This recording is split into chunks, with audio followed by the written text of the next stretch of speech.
Good day, everyone, and welcome to QuestForAlpha. As an engineer, I naturally look at the markets the same way I look at engineering problems. What I do is I usually try to simplify complex things using analogies. Because if I can frame something clearly, then I can understand it a lot better. And in the case with the financial markets, I can trade it better. Today, what I'd like to do is I'd like to give you a model which is grounded in engineering and science, something that can finally make trading make sense. There is hardly anything I think about in life that isn't shaped at least a little bit by engineering and science. Not in a form of equations and formulas and something that you need to memorize, but in the way of thinking, a way of approaching problems. And I notice this especially when people talk to me about money. Usually people come in stressed, confused, they're overwhelmed. And what they're really missing isn't more information. It's simply a clear way of thinking about the market, thinking about the market as a system. In trading, you are not an observer, you are a part of the system. And that's what people miss. They think it's one against the other one. You have to think about this, that you're an integral part of the market, that you're not really separate from it. You are a part of the feedback loop. So just the same like in a control system, the moment you interact with it, you become a variable, something that influences its behavior. So every decision you make, every time you trade, every time you put a dollar into the market, you become a small input signal which is feeding into a much larger, constantly adjusting mechanism. And that is a mechanism that responds. That mechanism doesn't always respond kindly. It's not always predictable, but it is always very genuine. And when you see it this way, when you see it as a system and when you see yourself a part of that system, it truly becomes liberating. So the market, ultimately, it's not the enemy. It is really an experiment that you are running every single day. You have therefore an opportunity to learn every single day, and with that to grow. How you think, not what you know. People often believe successful traders are the ones that know the most, the ones who memorize every pattern, indicator, and macroeconomic headline. But that's not how real engineering works. And that is definitely not how the markets work either. Think about it. When an engineer confronts a problem they've never seen before, for example, a vibration in a structure, a signal drifting off target, a component hitting unexpectedly, engineers don't panic. They don't say, "Ooh, I wasn't trained for this. This is not a part of the problem. This is not a part of a homework assignment that I've had." They instead say, "This is interesting. I'd like to understand this. Let's understand what the system is actually trying to tell me." And it rewards it more than a memorized knowledge. A chart is nothing more than data. Your edge comes from how you interpret it, how you question it, how you react when the system behaves differently than what you have expected. This is why if you have two traders and they look at the same chart, they have the same candles, they have the same conditions, they have the same amount of money, same indicators, same economic backdrops, one would see the chart very clearly, while the other one is going to see chaos. Now, what is the difference? Well, it's not what they know, it's actually how they think about it. The market as an engineering system. When you strip the drama, the hype, the FOMO, the market is simply a massive adaptive system.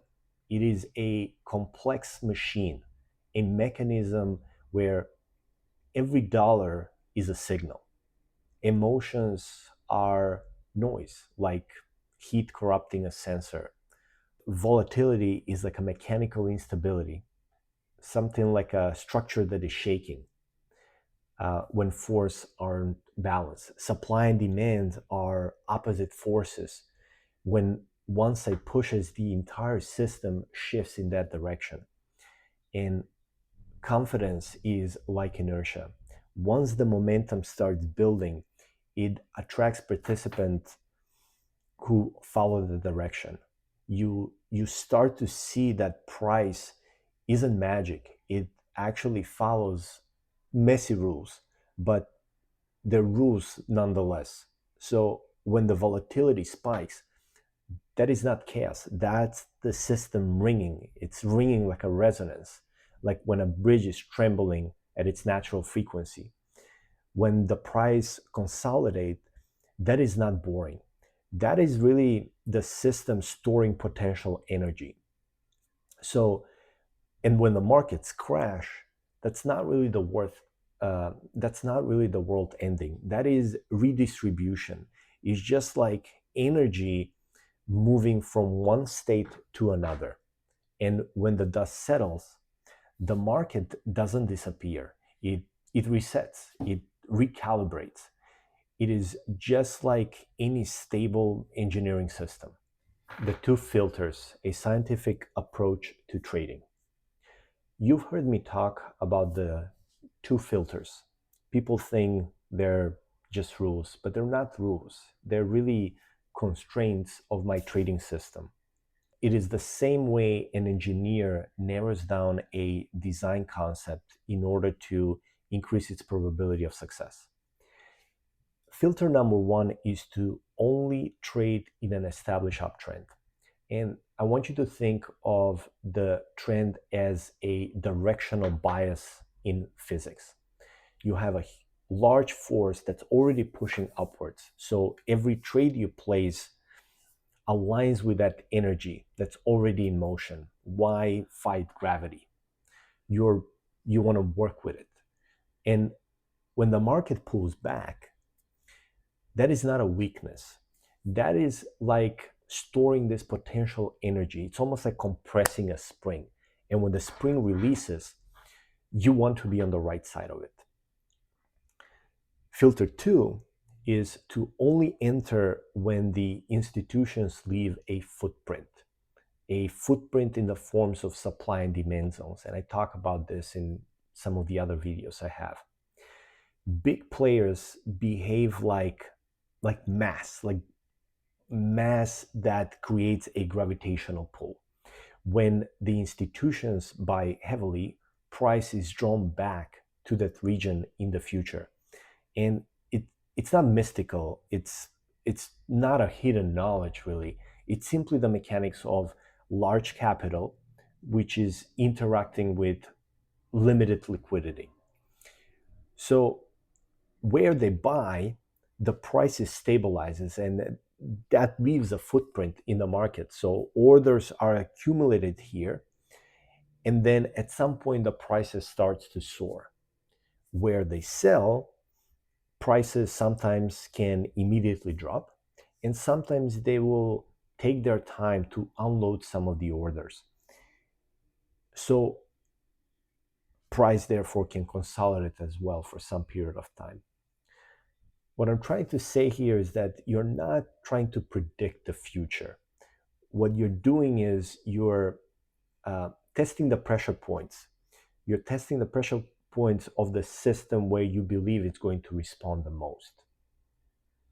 These two filters are truly my framework. This is that tiny edge that I have discovered that's hidden in plain sight. And when you add the confirmation to it, the system becomes even more powerful. The long game, stability over speed. Most people are looking for shortcuts. They want to have quick gains, instant money, so to speak. But everything in engineering teaches us the opposite. A stable system takes time to build. A reliable signal requires smoothing. A strong structure requires repeated testing, iteration, calibration, and the markets are no different. When I shifted from chasing rapid wins, for example, which is the equivalent of tuning a control system by turning random knobs all over the place, instead of focusing on slower, higher probability setups, everything changed. There was no fireworks, there was no lottery wins. It was just a calm, repeatable cycle. The scientific mindset for traders. Science teaches you to frame the right questions, to run an experiment, to control for noise. But some of the most significant ones are to stay humble and to stay curious. And furthermore, is to adjust to the data forces that are all around us. And trading is the same. When a trade goes against you, for example, your question isn't, why is the market punishing me? It really should be, what part of the system behaved differently than what I expected? When a setup works beautifully, don't celebrate randomly. Instead of ask, what repeatable condition made this reliable? The goal is not certainty, the goal is understanding. Because the more you understand, the less you fear.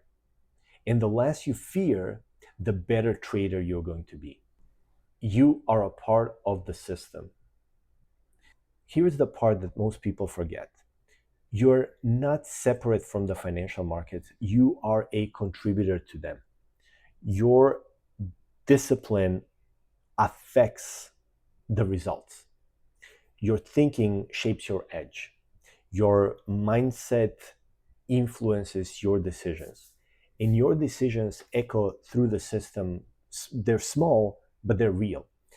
And when you see yourself this way, not as an outsider chasing money, but as an engineer participating in a dynamic machine, everything shifts.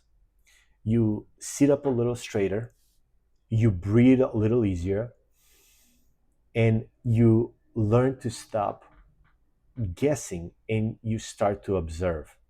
You stop gambling and you start reasoning. You stop hoping and you start thinking. And that is where trading can become meaningful and also beautiful.